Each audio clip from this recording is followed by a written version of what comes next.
dukungan institusi tadi sudah disampaikan, tapi saya sekarang yang saya tanyakan itu kan dukungan guru. Itu kan institusi yang itu gurunya, apa guru itu sebelum dia jadi guru apa ada pelatihan bagaimana menciptakan masyarakat apa santri atau siswa yang multikultural. Di samping itu juga apa ada bahan dukungan bahan ajar atau kitab-kitab yang bisa mendukung terhadap terciptanya nilai-nilai multikultural yang ada di samping itu juga lingkungan, bukan dukungan lingkungan itu kan jadi lingkungan ada atribut atau fasilitas yang mendukung terciptanya masyarakat yang multikultural. Nah, misalnya di sebuah pesantren yang ingin menciptakan kebersihan itu kan perlu dukungan fasilitas. Nah, orang santri disuruh untuk bersih tetapi tidak ada keran, tidak ada wastafel dan macam-macam. Kalau di Temboro itu untuk mendukung pendidikan yang multikultural itu apa dukungan lingkungan atau hal guru-guru ini sebenarnya juga tidak monokultur. Artinya tidak monokultur itu bahwa ustadz di sana atau para putra-putra kiai pun itu juga tidak kemudian monokultur. Artinya di dalam studinya ketika nanti sebagai estafet berikutnya ini adalah hanya mengetahui dan menyelami satu disiplin keilmuan ataupun satu mata tertentu tidak, atau alumni satu pesantren itu tidak. Bahkan tidak jarang di pondok pesantren Al-Fatah. Saya kira jadi tentunya bagaimana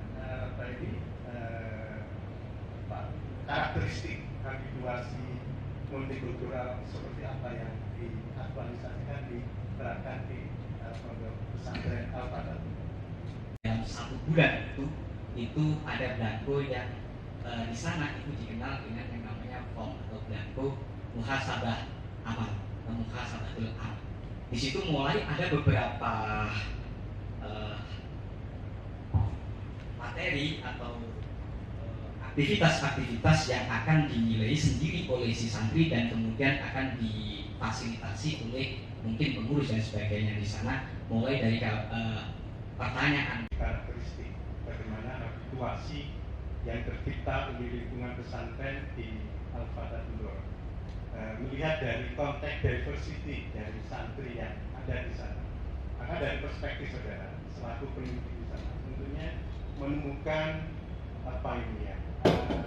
karakteristik dari demografi dan kultural secara komprehensif yang ada di sana. Nah, pertanyaan saya dari konteks pedagogiknya dan juga dari konteks didaktik dan metodiknya yang sekiranya terimplikasikan, teraktualisasikan, itu seperti apa gambarannya dari apa yang sudah Promovilus lakukan di Pondok Pesantren Al-Fatah.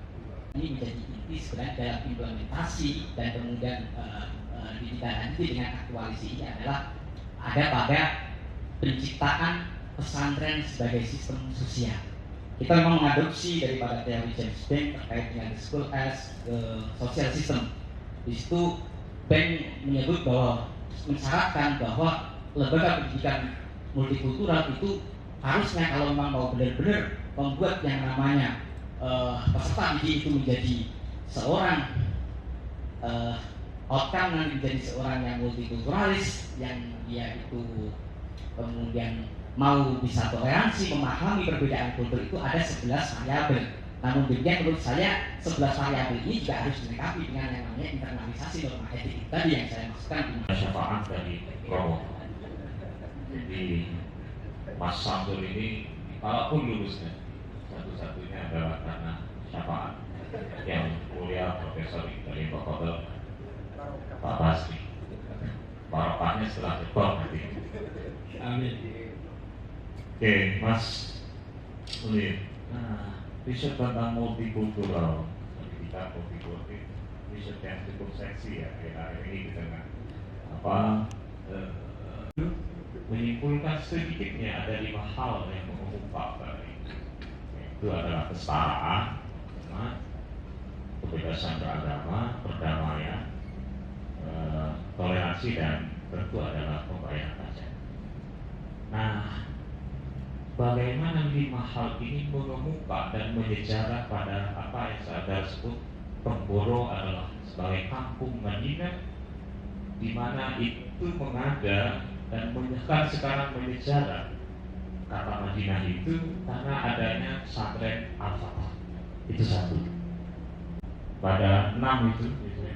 Sehingga cara berpakaian pun menjadi seragam gitu. Saya 1 minggu di sana. Nah, coba ada tidak itu? Karena data yang saya minta, berapa agama yang ada di Penggoro, berapa suku, gitu kan? Kan belum dihitung itu santrinya dari mana aja dong. Lalu dari aspek gender itu berapa? Saya minta sejak wawancara sih, sejak saya konsultasi sampai tertutup juga, kayaknya belum ada itu jumlah. Saya kira itu dan ke depan, apakah tesis ini atau disertasi ini ingin mengatakan bahwa Al-Fatah yang padanya disematkan kata jamaah tabligh yang itu menimbulkan ini ya, ada yang mengatakan bahwa jamaah tabligh itu punya afiliasi kepada gerakan radikal misalnya ya. Di sisi itu tulisan Asnawi beberapa waktu lalu ya, Pak Asnawi ya. Iya, di dalam disertasi ini istilahnya apa? Ikut-ikutan itu ada terbawa pada satu sumber informasi yang banyak menjelaskan bahwa Penggoro ini adalah sebagai kampung Madinah. Terlepas memang kalau kita melihat bahwa Madinah dalam proyeksi di masa Nabi itu memang situ tercipta satu masyarakat ya, dengan adanya yang namanya piagam Madinah itu yang menjadi sumber dan mengilhami bagaimana nilai-nilai demokrasi dan sebagainya ada di piagam Madinah tersebut. Tetapi kampung Madinah ini walaupun harus diakui oleh peneliti, penggunaan istilah ini di dalam disertasi ini juga karena apa itu latah saja, artinya latah. Kita yang dimaksudkan di dalam masyarakat di pesantren ini ketika memberikan responnya terhadap sesuatu yang di situ bersinggungan dengan perbedaan atau budaya ataupun budaya. Nah, ini maksud saya ini kan saudara kan mau meneliti sikap bagian santri di sana kan bagus kan gitu ya, betul ya. Nah, kalau bukti bahwa sikap kepribadian santri di sana itu toleransi, kemudian apalagi itu ada enggak? Apa yang bisa kamu tunjukkan?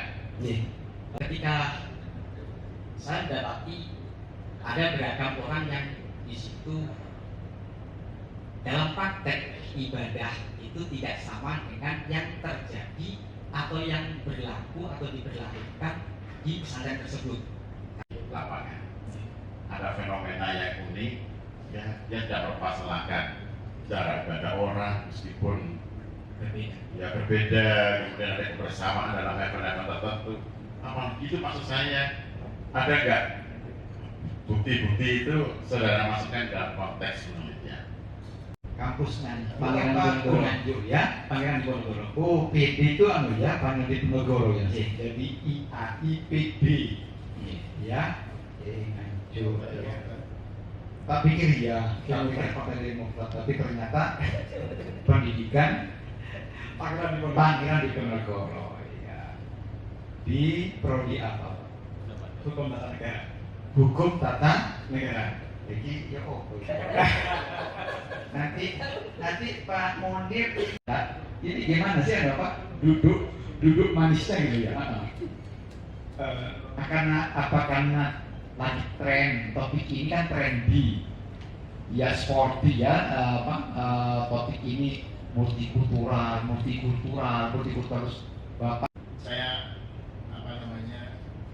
referensi terhadap insight dari Pak Farizi, lain.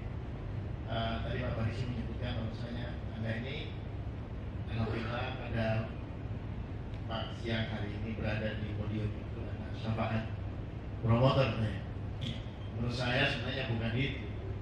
Sahabatnya dua, COVID satu dan 19, yang kedua Pak Gabrodi, gitu ya. Jadi kalau Pak Gabrodi nggak mengizinkan Prof. dengan saya nggak bisa berikuti, saya jangan Pak. Jadi saya balik sekarang ini. Ya, dimana 3 dari penguji itu adalah sama dari Sumeneb kami. Jadi promotornya Sumeneb dan Gaprodinya juga Sumeneb gitu. Jadi kalau material dulu bukan Sumeneb. Jadi Allah sudah mendesain sejak lama kan ujiannya ini harus dikawal oleh 3 orang yang sama darinya. Sama Sumeneb. Ini luar biasa ini. Oke. Nah, baik, mungkin saya ingin menyampaikan 1-2 hal. Anda boleh menjawab, boleh juga tidak, boleh mengamini atau boleh juga menjawab yang relevan dengan tema Anda atau bersinggungan atau berkelindan dengan topik Anda. Nah, saya sekali lagi tidak akan menggugat isinya karena saya sebagai promotor. Nah, yang pertama mungkin ingin mulai satu, sebenarnya Pak Munir ini bagus, ini pintar nih, karena bagus ya, kritis, hanya karena mungkin banyak proyek atau apa nggak tahu ya, dengan NU, dengan ya NU, kemudian apa lagi lah di Pemda di sana sehingga disertasi ya udah banyak sih lah terbengkalai. Memang ketika mau